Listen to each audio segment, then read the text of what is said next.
Hello mga kababayan! Magandang umaga at nandito na naman tayo sa podcast na nagngangalang SPA Ka, Dapat Magaling Ka.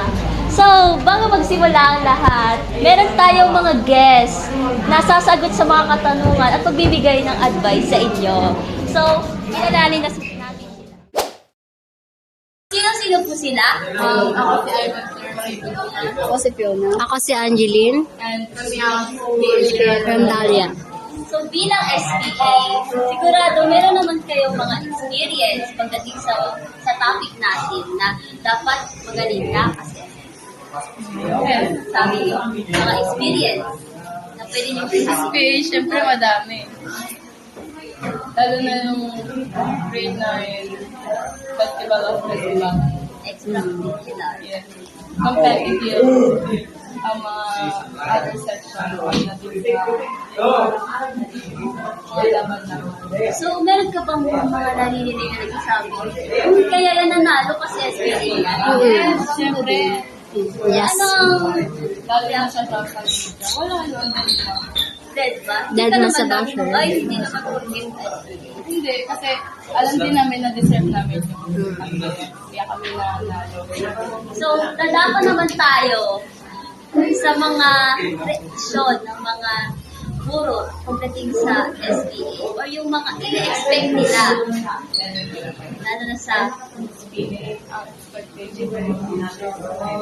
For me, super taas ng expectation ng mga teachers, lalo na sa speaking. Lalo na pagpagod sa grades.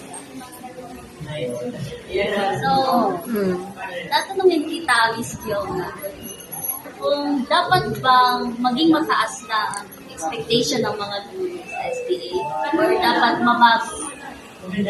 Para sa akin kailangan itong mabago. Kasi parang, parang balance na. Parang hindi fair. O parang hindi fair sa lahat. So, hindi ko, bakit hindi ko? Siyempre, lahat naman hindi expecting na yung speaking hindi nagkakamali.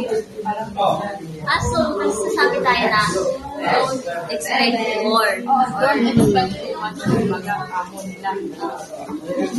So, next. Miss Angeline, ano ang advice mo para sa mga darating na SPA?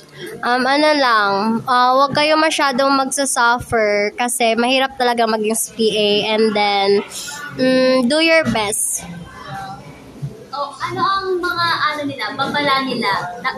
Magbigay ka ng babala sa kanila para mag-prepare naman sila.